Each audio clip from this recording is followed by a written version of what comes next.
वालेकुम, नमस्ते, सत श्री अकाल। कैसे हैं आप लोग? उम्मीद करती हूँ ठीक होंगे, खुश होंगे। मैं हूँ हजी काली और मेरे साथ हैं तारिक नियाज़ी। अस्सलाम वालेकुम, नमस्ते, सत श्री अकाल। उम्मीद करता हूँ ठीक होंगे, खुश होंगे। दोस्तों जहाँ रहें खुश रहें, माँ बाप का ख्याल करें क्योंकि माँ बाप है तो सभी कुछ है। आज जी असांजी वीडियो है। आज की हमारी वीडियो बहुत ही इंटरेस्टिंग है। Pakistan to buy 60 lakhs mosquito nets from India. तो स्टार्ट करते हैं अपनी वीडियो को। Let's start guys. तो वीडियो का टाइटल है Pakistan to buy 60 lakhs mosquito nets from India to save children. तो स्टार्ट करते हैं। नमस्कार and welcome you to world affairs. मैं हूं प्रशांत धवन। नाउ रिसेंटली आपने बहुत सी रिपोर्ट्स देखी होंगी जहां पर यह लिखा है कि पाकिस्तान परचेज करेगा मॉस्किटो नेट्स फ्रॉम इंडिया। यहां पर आप देख पाओगे flood hit Pakistan to purchase over 6 million मतलब के 60 lakh mosquito nets from India to contain rising cases of malaria.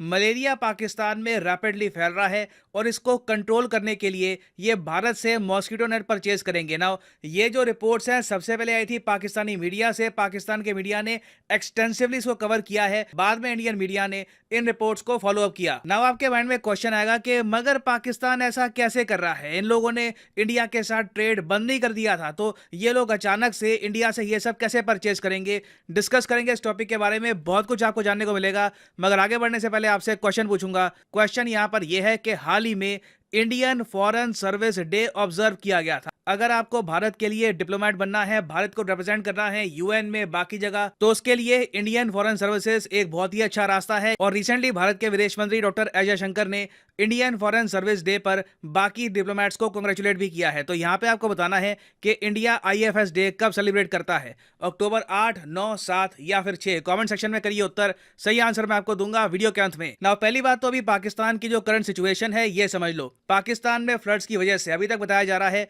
कि 1700 लोगों की मौत हो चुकी है ऑल ओवर द कंट्री। और आप अगर पाकिस्तान के किसानों से पूछोगे कि कितना लॉस हुआ है, तो इन लोगों ने कहा है कि we have gone back 50 years, 50 साल पीछे लग रहा है कि देश चला गया है। जो भी इनके गांव में थोड़ी बहुत कुछ सड़कें बनी थी, कुछ तरक्की हुई थी, सब कुछ पानी ने डिस्ट्रॉय कर दिया है। और अभी पाकिस्तान का सबसे बड़ा फियर यह है कि कई बीमारियां जिनको इन्होंने इरेडिकेट करने की कोशिश में दशक बता दिए थे, फॉर एग्जाम्पल पोलियो। पोलियो आपको पता होगा पाकिस्तान में आज भी प्रेवलेंट है। और अभी रिसेंटली क्या हुआ है कि सिंध प्रोविंस में, बलूचिस्तान के आसपास कई लाखों बच्चे हैं जिनकी वैक्सीनेशन अब नहीं हो पा रही, तो उनको कई बीमारियां हो सकती है कि वापस लग जाएं। और हो सकता है कि कई बीमारियां जो पाकिस्तान में ऑलमोस्ट मिटने वाली थी, ये वापस पाकिस्तान की बड़ी पॉपुलेशन में फैल जाए। और इसलिए आप देख रहे होंगे कि दुनिया भर में बहुत से कंट्रीज ने लगातार पाकिस्तान के लिए कुछ ना कुछ एक फ्लड रिलीफ भेजा है। यूएई ने आप अगर देखो तो ओवरऑल गुड्स के मामले में काफी हेल्प करी है पाकिस्तान की। 41 फ्लाइट्स आई है फ्रॉम यूएई। फिर टर्की, यूएसए ने भी काफी हेल्प करी है। चाइना की तरफ से भी कुछ एड आई है इनको, मगर ज्यादा एड आई नहीं है। आप अगर कंपेयर करोगे तो यूएसए ने कई गुना ज्यादा हेल्प करी है पाकिस्तान की कंपेयर टू चाइना। मगर एक इंटरेस्टिंग बात मैं आपको बताऊं, रशिया ने भी वैसे पाकिस्तान की कुछ हेल्प करी, और इवन नेपाल ने भी। जी हाँ, हालत इतनी खराब है इनकी कि नेपाल ने भी 20 मिलियन रुपीस डोनेट किए हैं पाकिस्तान को, क्योंकि नेपाल ने भी कहा कि इतनी हालत हमारे यहाँ भी खराब नहीं है, आप ये पैसे रख लीजिए। जबकि आप अगर देखो तो नेचुरल डिजास्टर की वजह से नेपाल में भी बहुत ज्यादा डिस्ट्रक्शन हुई है पिछले कुछ सालों में। और आप अगर मुझसे ये पूछेंगे कि पाकिस्तान की इकोनॉमी को इन डॉलर्स कितना लॉस हुआ है, तो अगेन मैं किसी रिपोर्ट से नंबर कोड कर सकता हूं। एक रिपोर्ट कह रही है कि 40 बिलियन, दूसरी कह रही है कि 60-70 बिलियन। मगर जो डैमेज मैं देख पा रहा हूं ना, it is much beyond money. ये जो डैमेज है पाकिस्तान को कई दशकों तक कैरी फॉरवर्ड करना होगा। और डब्ल्यूएचओ ने रिसेंटली ये भी वार्निंग दी है कि 2023 का जनवरी महीने के आसपास आप देखोगे कि पाकिस्तान में 27 लाख 2.7 मिलियन मलेरिया के केसेस हो चुके हैं। अगर आपने लाइफ में कभी एक मलेरिया विक्टिम को देखा हो, एक पेशेंट को देखा हो जिसको मलेरिया हो रखा है, तो आप समझ पाएंगे कि ये सेंटेंस कितना ज्यादा पावरफुल है। पाकिस्तान के सामने एक बहुत बड़ा चैलेंज होगा in the coming few months कि अपने कंट्री में ये मलेरिया को कंटेन करे। क्योंकि अभी के लिए हो क्या रहा है कि पाकिस्तान की जो सदर्न साइड है वहां पर कई जगह पानी इकट्ठा हो चुका है, गंदगी फैल चुकी है।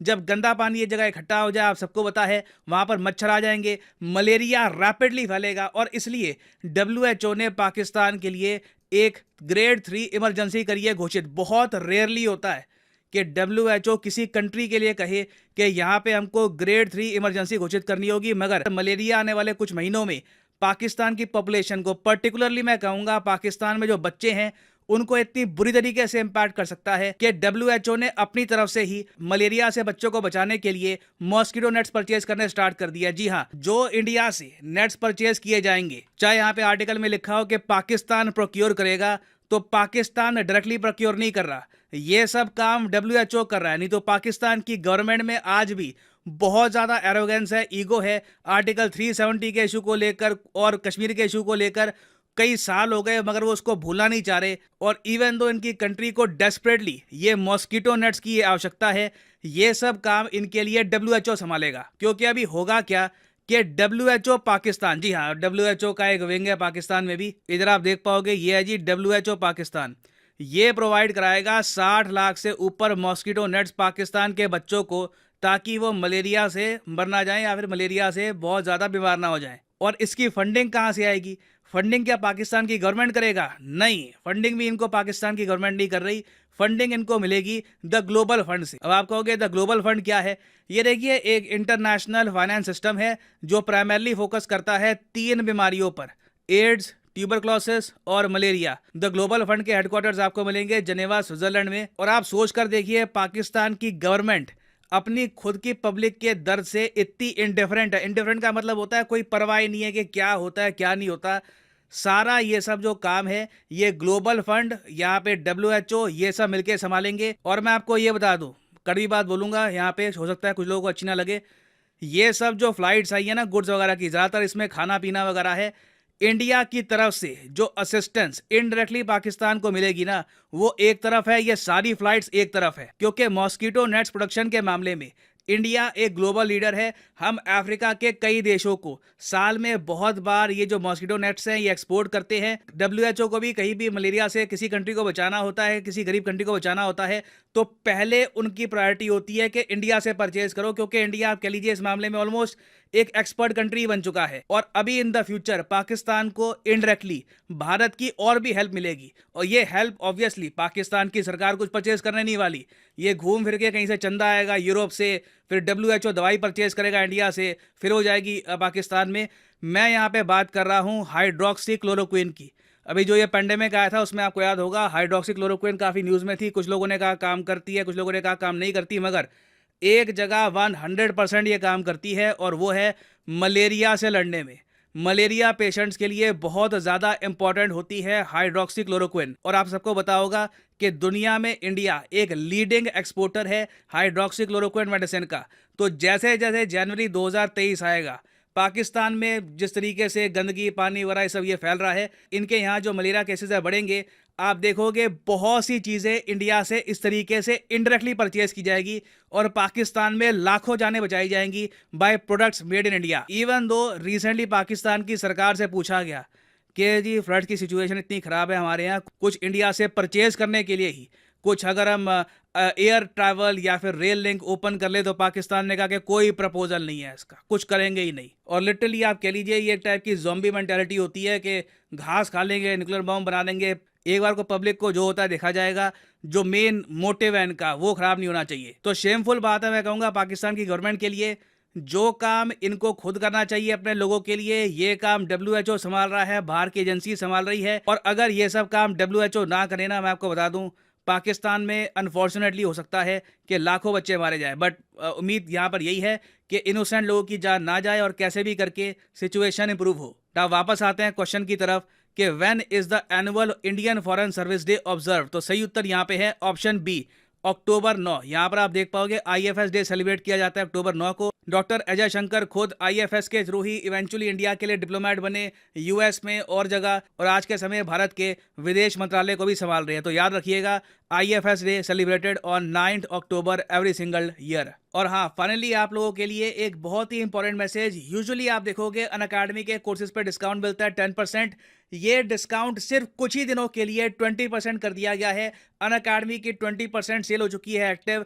तो अनअकैडमी का कोई भी कोर्स आपको परचेज करना है, UPSC, बैंक, नीट, IIT, आप परचेज कर सकते हैं यह सारे कोर्सेज। सिंपली क्लिक करिए यहाँ पर इस लिंक पर और यहाँ पे आपके सामने खुल जाएगा ये पेज। और फॉर एग्जांपल अगर मान लो आपको परचेज करना है यूपीएससी का कोर्स, तो सिंपली यहाँ पे आप परचेज कर सकते हैं यूपीएससी कोर्स। मगर जो यहाँ पे प्राइसेस लिखे हैं ना यहाँ पे कि 36 महीने का 2996 या फिर 24 महीने का कोर्स 3244 रुपीज पर मंथ, ये पे करने की जरूरत नहीं है। कोड डालिए PD10 और कुछ ही दिनों के लिए आज से लेकर 14 तारीख तक आपको फ्लैट 20% डिस्काउंट मिलेगा। The prices will fall a lot, you can save a lot of money in the coming few days. तो अगर आप लाइफ में एक बार प्रॉपरली एग्जाम्स के लिए प्रिपेयर करना चाहते हैं तो use the code PD10 and save money. So इसी नोट के साथ ये है वीडियो का अंत। Thank you for listening and as always God bless you all. जी जनाब, क्या कहना चाहेंगे आप? पहले आप बोल लें, फिर मैं सुकून से बोलूँगा, थोड़ा सा लंबा सा। आप बोले ना। लाइट नहीं है ना, तो मैं सोचूं पहले आपको बता चले बोले अब।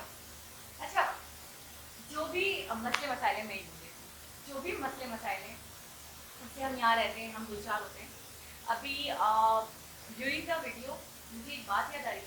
2-3 दिन पहले मैंने एक वीडियो देखी जिसमें एक, आपको पता है बड़े बड़े डिप्लोमेट्स हैं, बड़े बड़े तस्वीरें निकाल रहे हैं जो पाकिस्तान की सिचुएशन पर नज़र बनाए रखते हैं। और बहुत सारे यूट्यूबर्स भी हैं जो बातचीत करके काफ़ी सीनियर है अपने काम को लेकर, अपने चीज़ को लेकर, अपने अनुमान को लेकर कह सकते हैं।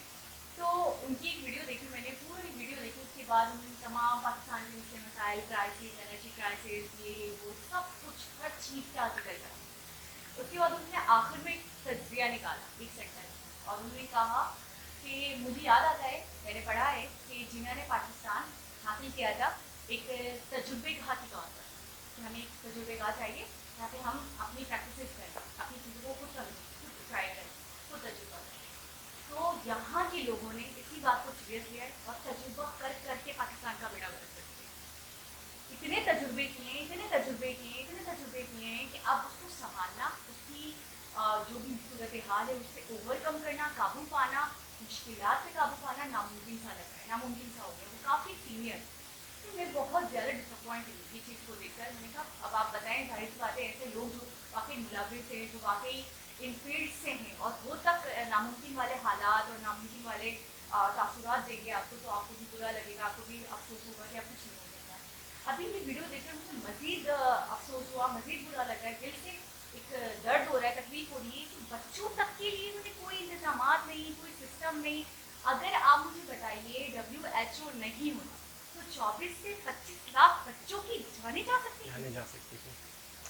अच्छा, सबसे पहले तो ये देखें कि इस चीज़ का एहसास हुआ भी तो WHO को हुआ। हाँ, यहाँ पर लोगों के अंदर ये अवेयरनेस नहीं है कि आज अगर पानी छोड़ दिया जाए तालाब बन जाता है, सही। बल्कि कहीं जगहों पे कहीं बड़े बड़े तालाब हैं। आपको पता है घरों के अंदर मलेरिया से बचने की जो अवेयरनेस दी जाती है, तो बताया जाता है कि घरों के अंदर पानी खुला ना छोड़ो। हाँ, स्टैग्नेंट वाटर पे ही तो होता है ना, ठीक है, वो बर्तन, मच्छर बैठते ही नहीं। ठीक है, बर्तन को ढाँप के रख लो और कहीं पे पानी ना खड़ा हुआ अपने खड़ा हुआ इलाके पानी में, ना हो, सही। उससे मच्छर बनता है। मच्छर। तो इतने बड़े बड़े तालाब, इतने बड़े बड़े एक झीलें बन चुकी हैं पानी की, तो 100% बहुत बड़ी तादाद में मच्छर पैदा होगा और हुआ होगा। आपको पता है कुछ लोग ऐसे थे जो जानने वाले थे, एनजीओ से काम करते हैं, तो वो इस तरफ ले जाते थे चीज़ें, बिस्कुट वगैरह, ये वो खुश्क चीज़ें, पकानी भी ना पड़े, वो लोग खा सकें। कपड़े, लोगों के घरों के पुराने कपड़े लेके वो लोग जा रहे थे। तो उन्होंने बोला इतनी एक ऐसी चीज़ है जिसकी इतनी सख्त ज़रूरत है कि लोगों को पता ही नहीं है, वो है मॉस्किटो। यानी कि बच्चों को मच्छरों की जो दवाई है जो जिस्म पे लगाते हैं जिससे मच्छर ना काटे, उसको कहते हैं मॉस्किटो लोशन। हाँ, तो उससे ये होगा कि जो बच्चे हैं उनको लगा दिया जाएगा, तो उससे फिर वो नहीं होंगे, मच्छर नहीं काटेंगे, मलेरिया नहीं होगा। लेकिन मैंने सुना वो स्किन के लिए काफी हार्मफुल है। लेकिन एक चीज़ लिमिट से बहुत ज़्यादा लगाएंगे तो वैसे बड़े हार्मफुल है, केमिकल्स तो हैं बहुत ज़्यादा। हाँ, केमिकल्स। अच्छा, यहाँ वो आए हुए सैलाब के बाद लोगों ने खैमे बनाए हैं, हाँ, सही। तो ऐसे बाहर बैठे हुए वहीं पर बाहर एक छोटे बच्चे की पैदाइश भी हुई। वो बाकायदा एनजीओ वाले गए थे, तो उन्होंने उस बच्चे को हाथ में गोद में लिया, दुनिया को दिखा रहे हैं, कह रहे हैं कि हमारे पास इमदाद आ रही है, आगे तक यहाँ तक नहीं आ रही जहाँ असल हम परेशान बैठे हुए हैं, वहीं से ख़त्म हो जाती है या वहीं से बढ़ जाती है। तो खैर टॉपिक ये है कि मलेरिया, तो ये वाकई बहुत संगीन मसला है और मुझे हैरत है कि हम पाकिस्तान में को इसका एहसास नहीं हुआ। हमने आने वाला जो एक बहुत बड़ी मच्छरों की जो फौज होगी ना पैदा होगी, वो जो हमला करेगी बच्चों पे, बड़ों पे, सब पे। बच्चे इसलिए ज़्यादा वो किया जा रहा है कि बच्चे बहुत जल्दी इफेक्ट होते हैं किसी चीज़ का, बच्चे बहुत जल्दी बीमारी को ले लेते हैं। और मलेरिया बहुत ख़तरनाक है, बहुत ख़तरनाक है। उस दुनिया में मतलब है कि यूँ समझ लो कि अच्छी खासी तादाद में लोगों की डेथ मलेरिया से होती है। आपने कभी इस चीज़ को सुना नहीं, आपने गौर नहीं किया। मैं हैरान हो गई कि WHO बीच में जरिया बनता है और WHO तो लोग इंडिया से ले रहे हैं, हम तो अपनी अनाज में फना हो रहे हैं और अना में ही फना होते रहेंगे बहुत अच्छा जुमला बोला। कि हम अपनी अना में फना हो रहे हैं और अना में ही फना हो जाएंगे। अभी तक भी जो जहाँ पे है ना, तो वो अपनी अना की वजह से ही है। खैर, तो मैं ये चाहूंगी, सही है। आप सीरियस नहीं होते यार मेरी बातों को लेकर, वो क्या होंगे बस बिल्कुल खौफनाक अवरनाक न होने के लिए भी नहीं कहा था, सीरियस होने के लिए।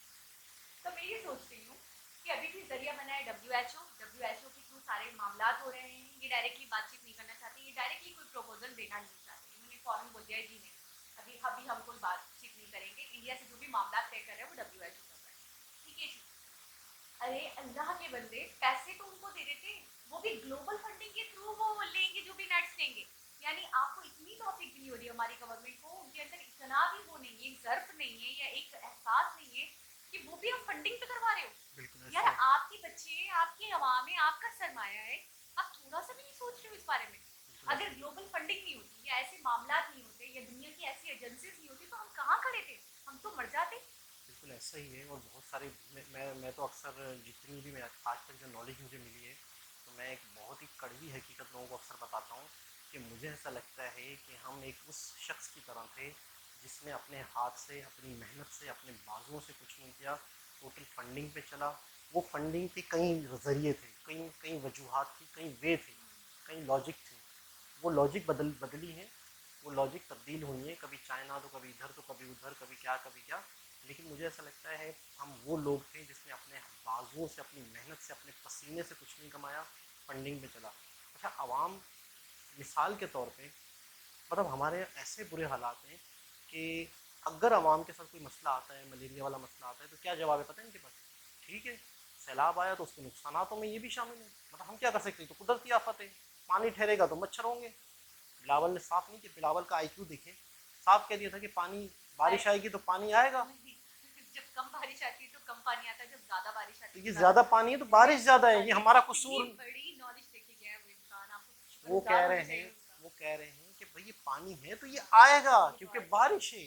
बाकी बारिश आएगा तो बाकी मतलब या तो अच्छा, एक शख्स और भी हैं जो कहते हैं, जैसे हम इन्हें बुरा कहते हैं, वो कहते हैं इन्हें पता ही नहीं, इन्हें क्या बुरा कहना, बाखुदा वो कहते हैं कि इन्हें सेंस ही नहीं है। बोला आप लोगों को सियासतदानों के साथ, अपने पुलिस वालों के साथ, इनके साथ कनेक्ट होना चाहिए। वो कहते हैं इन्हें पता ही नहीं है, इन्हें गाइड करें, इन्हें बताएं, इन्हें अच्छा, सब। मुझे एक तो पता नहीं है, दूसरा वो चाहते भी नहीं है। बिल्कुल ये भी सच है। देखिए अगर मुझे किसी चीज़ की पड़ी हो, मेरा मोबाइल फिक्र खराब हो, हो गया, फिक्र हो। ठीक है मेरा मोबाइल खराब हो गया, मुझे उसकी कंसर्न है ना, अब मैं उसके बारे में 10 जगहों पे जाऊँगी, 10 शॉप्स को दिखाऊंगी, 10 जगह से पूछूंगी ये कैसे सेट हो सकता है। मोदी जी के हवाले से आपको याद होगा, वो बाहर मुल्कों में अपने लोगों को भेजते हैं तो वो कहते हैं कम से कम 3 प्रैक्टिसेस सीख कर आओ।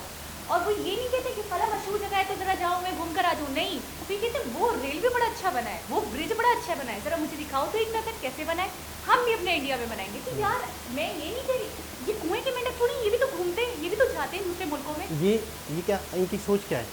ये जो चीज़ें हैं ना, ये इन्हीं के लिए हैं, हमारे मुल्क के आवाम के लिए तो ये चीज़ें बनी ही नहीं हैं। मतलब यहाँ इनकी एक नसीब, इन्हीं सोच, इन्हें देना ही नहीं है कुछ, मतलब ये उधर कीड़े की, मकोड़े ये उनके लिए है, हमारे लिए बस वही ज़िंदगी दादा परदादा से उसी तरह ज़िंदगी गुजरेगी, कोई सोच तब्दील नहीं होनी, कोई किसी को तरक्की नहीं देनी, ये इनका माइंड फिक्स है। लेकिन शुक्र है कहीं ना कहीं किसी न किसी तरीके से UNO पाकिस्तान की इस मामले पे भी नज़र रखे हुए है, वरना यकीन करें आपको बात ये है कि बच्चों का क्या होगा जो बहुत ज़्यादा इफ़ेक्ट हो सकते हैं। तो एक बुरी खबर तो है कि सैलाब, अच्छा सिर्फ सैलाब अपनी जगह नुकसानदा है, सैलाब के बाद भी असरात ये देखें ना, बीमारियाँ वगैरह, अच्छा मलेरिया एक चीज़ है, इसके अलावा और भी कई चीज़ें हैं, खैर बहरहाल अल्लाह ताला बेहतर करे। हमारी दुआ है कि जितना हो सके आवाम महफूज रहे बीमारियों से। दोबारा किसी और वीडियो के साथ से मुलाकात होगी, जब तक के लिए अल्लाह हाफ़िज़।